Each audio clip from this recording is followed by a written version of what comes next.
The rain tapped against my window, creating little rivers that distorted the Seattle skyline beyond. I sat cross-legged on my sofa, staring at the single-carat cupcake on my coffee table. One sad candle stood unlit in its center. 30 years old that day. The big 3-0. I checked my phone for the 15th time in 10 minutes. No missed calls, no texts. Just a blank screen reflecting my face back at me. It was 7:40 p.m. Probably past time for a family dinner reservation. Something inside me deflated. It was official. My milestone birthday had come and gone without a single acknowledgement from the people who gave me life. I unlocked my phone and opened Instagram, knowing it was emotional self-sabotage. My thumb scrolled almost involuntarily until I found what I was looking for, my sister Hazel's latest post. There she was, radiant at her piano recital the night before, her fingers poised over the keys. 78 likes already. My mother's comment appeared first. Our brilliant star! Your father and I couldn't be prouder of your magnificent performance. Dad's comment followed. That's my girl. Mozart himself would be jealous. I felt the familiar tightness in my throat. 30 years of that same pattern, and it still stung like the first time. I closed Instagram and flipped to my camera roll, finding photos of the Harborview Hotel redesign I'd completed the month before. The warm lighting, the seamless blend of modern luxury with historical elements. The project that had earned me industry recognition and a substantial bonus. A tear splashed onto my screen, distorting the image of my greatest professional achievement. I wiped it away with my sleeve. No one's ever going to celebrate you, Eliana, I whispered to myself, my voice sounding small in my empty apartment. Not the way they celebrate her. I turned down a dinner invitation from my high school friends Mike and Finley, rescheduling for the weekend instead. I'd been hoping my family would remember my birthday. After all, I just gifted my parents a beach vacation the month before for Mom's birthday. I thought there was no reason they could possibly forget mine.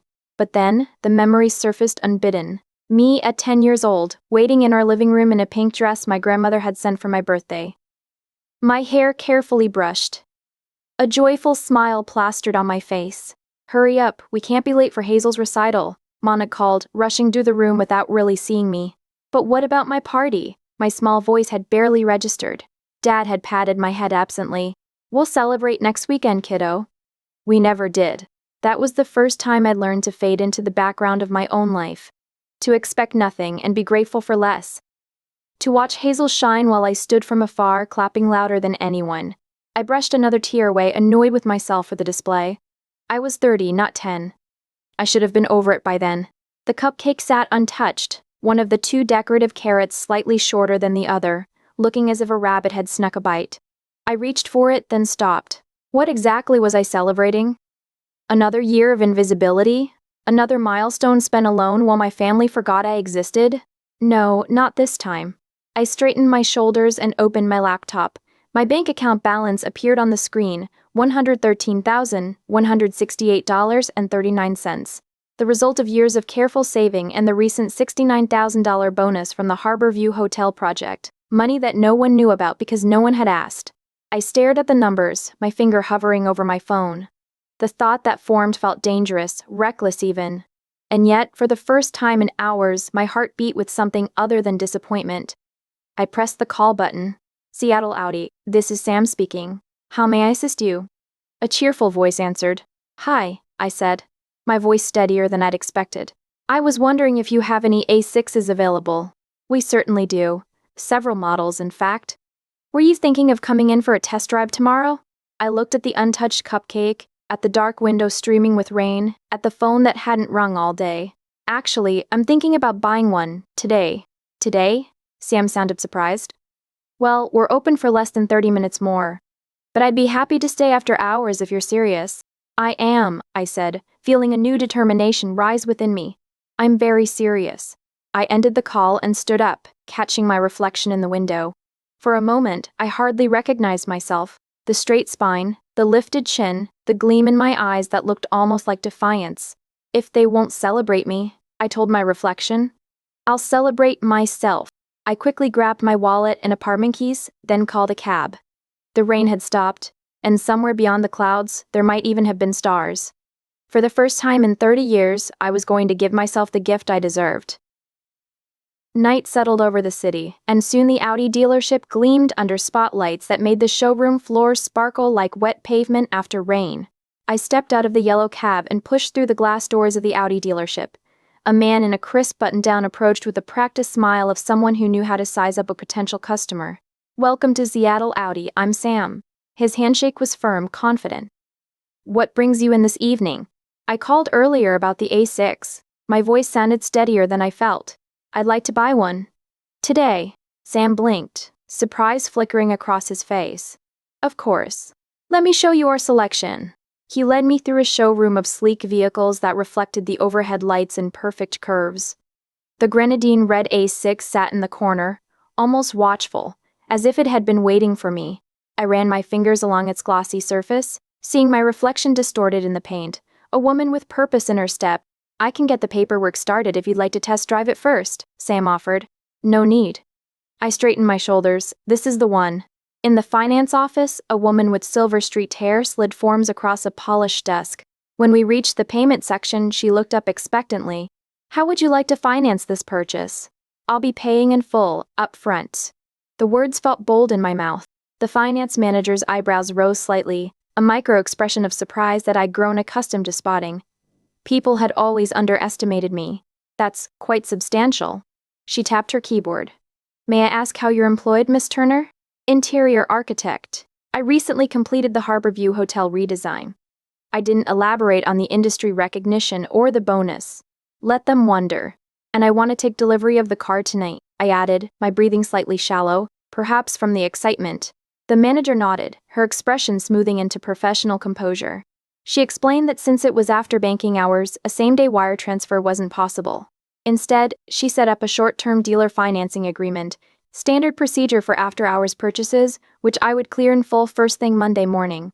With a $4,000 customer bonus and a $2,000 same-day purchase incentive Sam had offered to sweeten the deal, I only needed to pay $58,000 for the grenadine red metallic Audi A6.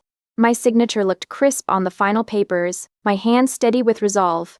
The key fob felt heavy in my palm, solid, real, mine. I updated my insurance app, done. Everything was absolutely perfect. The clock on my phone read 9:30 p.m. "Congratulations on your new Audi." Sam walked me to my purchase, standing proudly beside it as if he'd had something to do with its creation.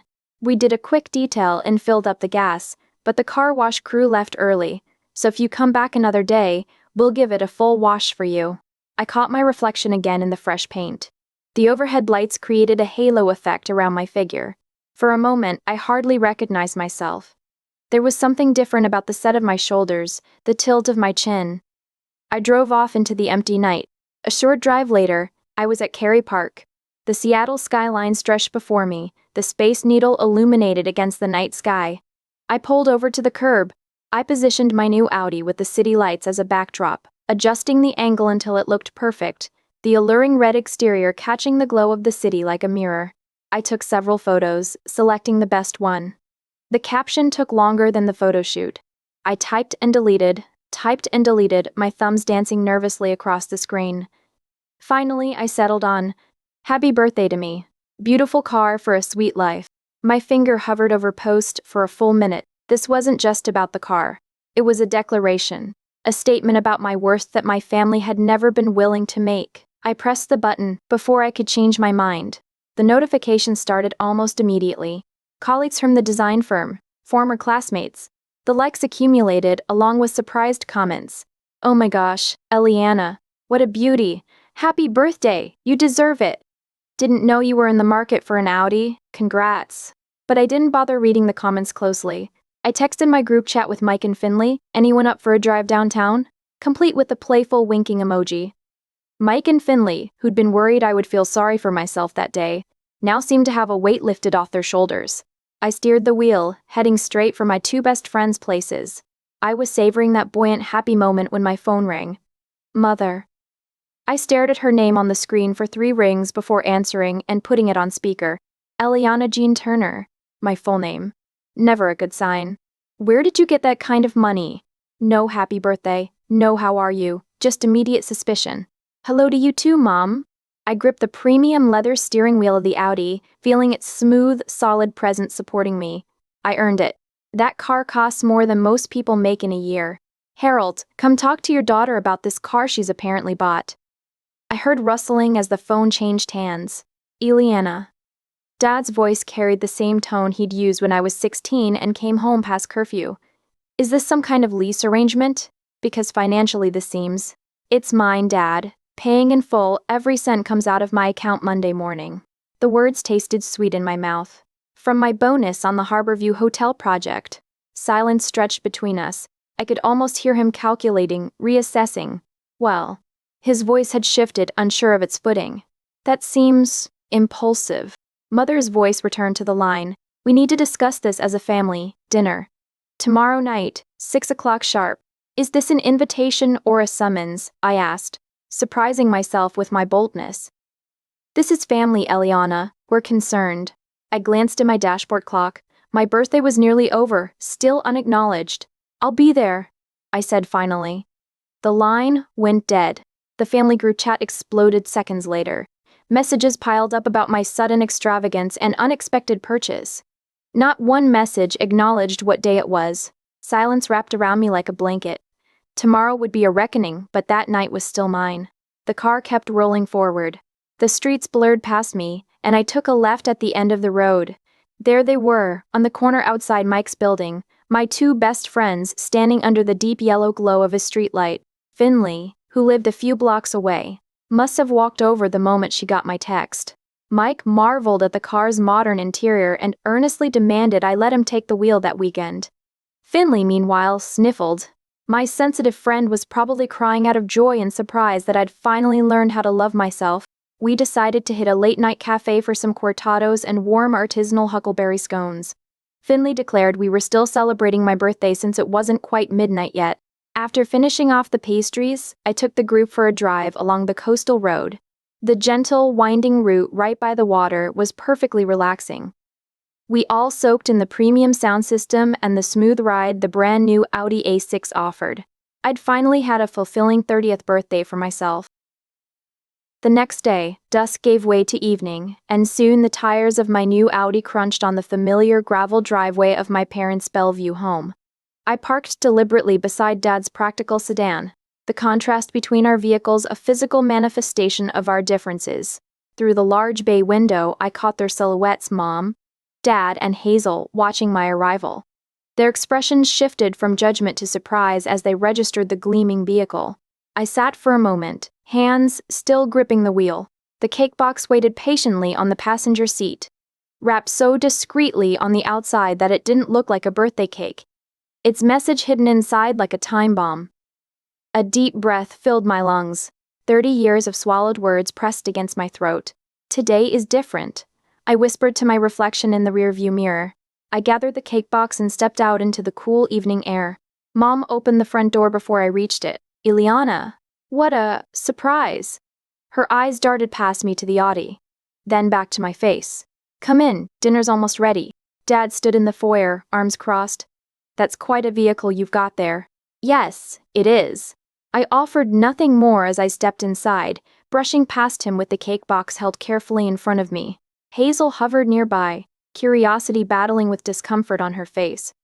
Hey sis, nice car.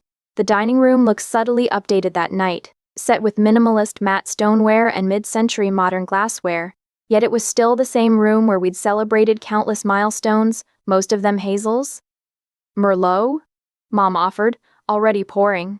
Just water, thanks. I wanted a clear head for what was coming. Dad took his seat at the head of the table, his kingdom secure. So, Ileana, that car must have set you back. Financing these days is a trap, you know. Those dealers will tell you anything to get you to sign. I sipped my water. I can afford to pay for the car in full. The silence that followed felt physical, like a weight pressing down on the room. Mom busied herself serving dinner. Cedar plank roasted wild Pacific salmon with roasted asparagus, while Dad cleared his throat repeatedly. Hazel glanced between us, sensing the undercurrents. The Harborview Hotel project must have gone well, Hazel offered, reaching for the sourdough rolls. It did. I cut a small piece of salmon. The client was very pleased. Commercial developments are risky investments these days, Dad said, his fork pointing toward me. Tourism fluctuates. You should be putting money into your retirement, not depreciating assets. Harold, Mom warned quietly. What? I'm just saying what any responsible parent would. These big purchases at her age? I continued eating methodically, letting his words wash over me. The same dismissal, different day. I'd heard variations of that lecture my entire life. My choice of university, too expensive. My apartment, in the wrong neighborhood. My career, unstable. The dinner progressed with carefully navigated small talk. Weather. Hazel's upcoming recital. The neighbor's renovations. Not once did anyone mention my birthday. When we finished eating, I stood and retrieved the cake box from the sideboard where I'd placed it, removing the outer wrapping. The table fell silent as I set it in the center, directly under the light. With deliberate movements, I opened the lid, revealing the frosted cake inside. Happy birthday, Eliana, from me to me, stared up at them in elegant script on vanilla frosting. Mom's hand flew to her mouth. Oh, Eliana, don't. My voice came out steadier than I'd expected. I bought my own birthday cake, I said. My voice calm, unwavering, just simple honesty. Because no one else was going to do it for me. Dad set his fork down. Eliana, that's not fair. I'm not trying to be fair. I kept staring at the cake, at the carefully piped curves of the E in my name. A sense of relief spread through my chest as I spoke. The feeling of laying down a burden I'd carried for so long it had become invisible. I'm trying to be honest. In this family, there has been a pattern. Hazel's milestones are major events, mine are after those. The grandfather clock ticked in the corner. My mother twisted her napkin between her fingers. Hazel's eyes were glassy. I never realized it felt like that. I know you didn't. My voice softened. That's part of why it was so easy for you to accept. The room stilled. The only sound was the ticking of the grandfather clock in the corner, marking seconds of uncomfortable truth. I stood straighter, shoulders back. I gave myself the gift I deserved, and I don't need anyone's approval. But $58,000 for a car? Dad sputtered. It's irresponsible. Is it? The Harborview Hotel project I just completed? The one none of you asked about? I transformed a struggling property into a destination, increased their revenue by 35%, earned an industry award. The silence that followed was different from the silences I'd grown up with. Those silences had swallowed me. This silence made space. Mom dabbed at her eyes with a napkin. We never intended to make you feel invisible. I believe you, and I really did, which was what made it so complicated. But 30 years of little oversights add up. I needed you to know that. Dad stared at his plate, his jaw tight, suddenly looking older than I'd ever seen him. I stood preparing to leave. There was no anger left, only clarity. And beneath that, perhaps relief. I don't need apologies or promises, I said. I just needed to say this out loud, for myself. I looked at the cake in the center of the table. The glossy vanilla frosting looked delicious, completely untouched. It's your favorite kind, Dad, I said from the entryway, my hand resting on the doorframe. Enjoy it. I stepped out into the cool evening air. Behind me, the house was silent. Ahead of me, the Audi waited, its fresh paint catching the porch light. I walked toward it without looking back. Raindrops scattered across my windshield like tiny diamonds, each one catching the glow of Seattle's city lights. I guided my Audi through the quiet streets, fingers gripping the leather steering wheel. With each mile between me and my parents' Bellevue home, the tightness in my chest loosened. The confrontation replayed in my mind. Their faces when I'd opened that cake box, the silence that had followed my words. I passed the Space Needle, illuminated against the night sky. From certain angles in the city, it looked like a beacon hovering above downtown, ready for takeoff. That night, it felt like a reminder that sometimes you have to reach impossible heights to be seen. When I reached my apartment building, I sat in the car for several minutes watching raindrops race down the windshield. The leather seats still smelled new. The dashboard lights glowed soft blue in the darkness. That car wasn't just transportation. It was proof that I could give myself what no one else would. Inside my apartment, everything looked different somehow. The same furniture, the same art on the walls, but the space felt charged with new energy, as if the woman who'd left that morning was not the same one who'd returned. My phone buzzed. Then again, and again. I poured a glass of wine before checking the messages. 3 from Mom, 1 from Dad, 1 from Hazel. Mom's first. We never meant to hurt you like that. You have to understand. Second, your father and I love both our girls equally. We always have. Third, please call me back. We need to talk about this as a family. Dad's was brief and awkward. Family unity matters more than any misunderstanding. Let's not let this create a divide. Misunderstanding. As if 30 years of pattern was just a simple mix-up. I took another sip of wine and opened Hazel's message. Can we meet tomorrow? Just us? Coffee at Elm Street near Pike Place at 10 o'clock a.m.? I stared at my sister's text for a long time. Of all the reactions I'd expected, Hazel wanting to meet alone hadn't been one of them. My thumb hovered over the screen. Finally, I typed, I'll be there. To my parents, I sent nothing. Morning brought a thin layer of fog hovering over Elliott Bay. I arrived at the coffee shop 10 minutes early, choosing a table by the window where I could watch for Hazel. She walked in 5 minutes late, her concert pianist posture unmistakable even in casual clothes.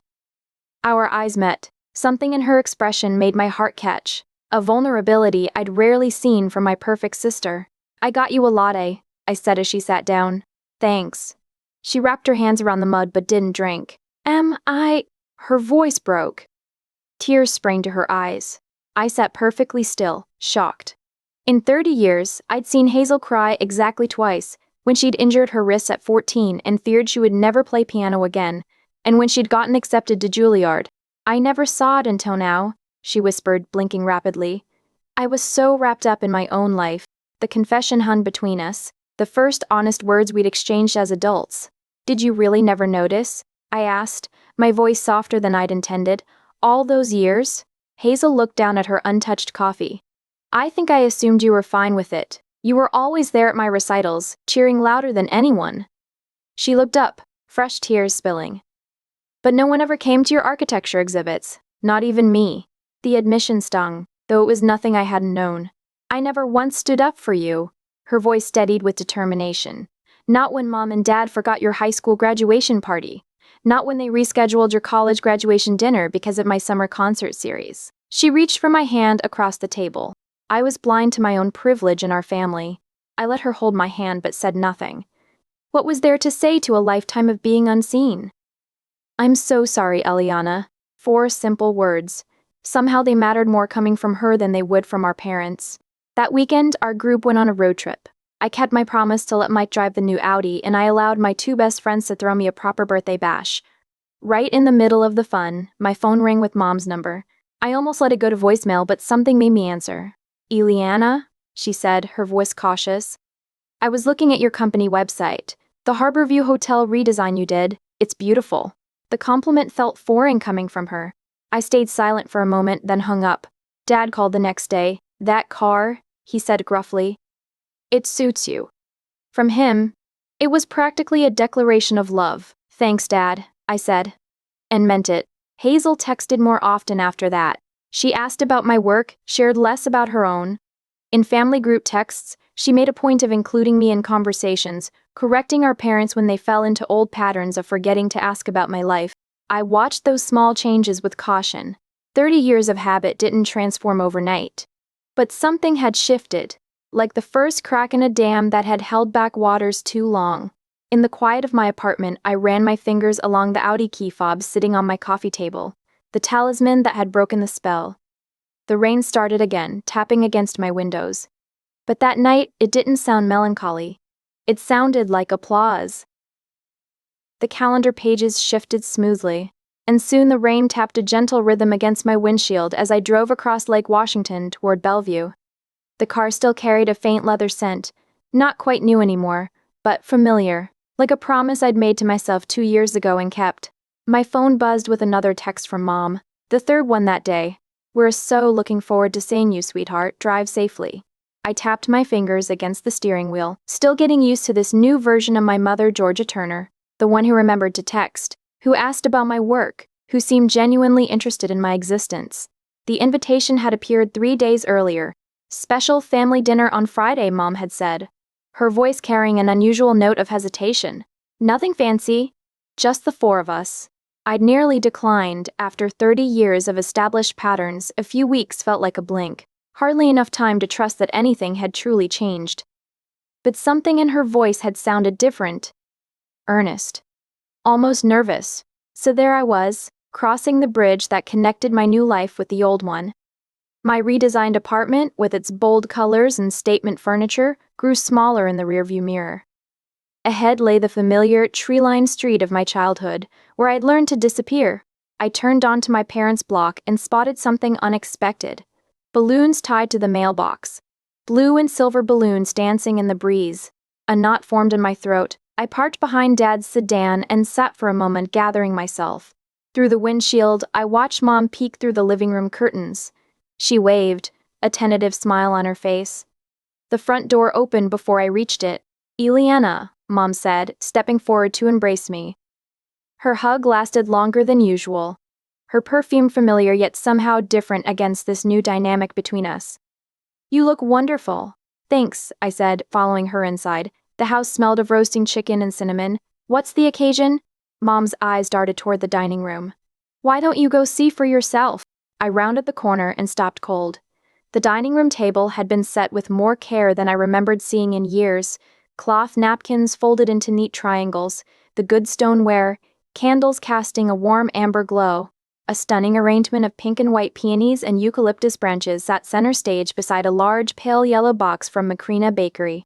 Blue and silver streamers hung from the chandelier. "Surprise," Dad said, rising awkwardly from his chair. "Better late than never, I suppose." Hazel stepped forward from behind him, smiling warmly, her hands clutching a wrapped package. "Happy belated birthday, Em." I remained frozen in the doorway, processing the scene.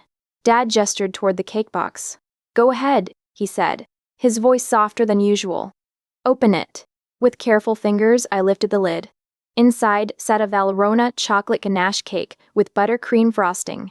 Written across the top in elegant blue script, "Happy belated 30th birthday, Ileana."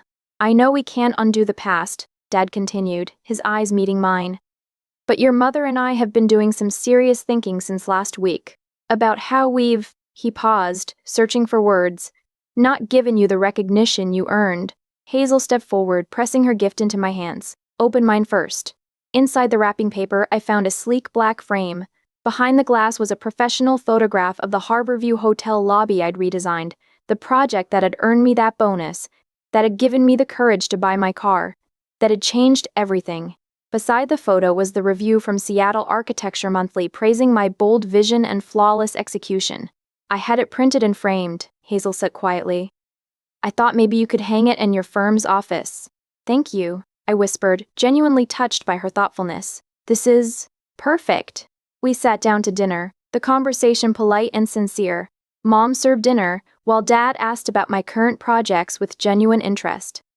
Hazel filled silences with updates from her studio, ensuring the spotlight remained shared. "We wanted to make up for missing your birthday," Mom said gently as she served the cake. I set my fork down, looking at each of them. Dad, who was finally trying to understand my career. Mom, who was actively listening. And Hazel, who had stood by her word since our coffee meeting. "I appreciate tonight. I really do," I said softly, my voice firm and grounded. "But I need us to be clear about where we go from here. I'm not looking for makeup celebrations or guilt-driven gestures." Dad nodded slowly, listening without interrupting. "What I need going forward is real respect," I continued. "Consistent recognition that my work matters, my presence counts, and my place in this family is equal." "You have that, Ileana," Mom said, reaching across the table to touch my hand. "We are learning." "I know you are," I said, letting her hold my hand while keeping my posture straight. "And things are different now. Not just because of tonight, but because I decide my own worth now. I set my own boundaries." The words hung in the air, not angry, just clear and decisive. For the first time in my life, the dynamic in the room was balanced. No longer the forgotten daughter seeking crumbs of attention, but a self-reliant woman stating her terms. "Fair enough," Dad said finally, nodding with quiet respect. "We hear you, Ileana." Hazel raised her glass, "To new beginnings, and better days ahead." I lifted my glass to clink with everyone else's, looking around the table at my family attempting to build a healthier foundation. "To new boundaries," I amended, my voice strong. "And to celebrating ourselves whenever we need to." 2 years slipped by faster than I'd expected. Mike married Victoria in a small ceremony overlooking the Sound. I caught the bouquet, which Finley insisted was cosmically significant. Finley earned her promotion to store manager, celebrating with a bottle of champagne she'd been saving since college. And I climbed to deputy head of design at the firm, a title that still surprised me when I saw it etched on my new office door. On a peaceful morning, the gentle ping of my phone startled me awake. I squinted at the screen, surprised to find a text from Dad at 8 a.m. "Happy birthday, Ileana. Hope it's a good one." Simple, straightforward, completely unlike the deafening silence of the past. More notifications appeared as I brushed my teeth. Mom had sent a beautiful bouquet of vibrant sunflowers. Hazel wanted to take me to lunch. The contrast with my 30th birthday struck me like a physical sensation. Warm sunlight after a long winter. It was a stark contrast to the year before. My 31st birthday hadn't been celebrated with my family. I'd felt it wasn't quite time to be that close again just yet. Finley and I had taken a private girls' trip, enjoying a refreshing new experience in Leavenworth. After finishing a simple breakfast, I slid into my Audi, running my hand over the leather steering wheel. That car was my daily reminder of the moment I'd decided to value myself. That day, it carried me toward a birthday that others finally remembered. At the design firm, my team surprised me with champagne and a cake. My assistant held up a toast. To Ileana, who just landed us the Westlake Tower contract, the client specifically requested you. The praise washed over me, and I accepted it without deflection. I simply raised my glass. Thank you all. I couldn't ask for better colleagues. Later, Hazel met me at her favorite waterfront restaurant. She looked relaxed and present.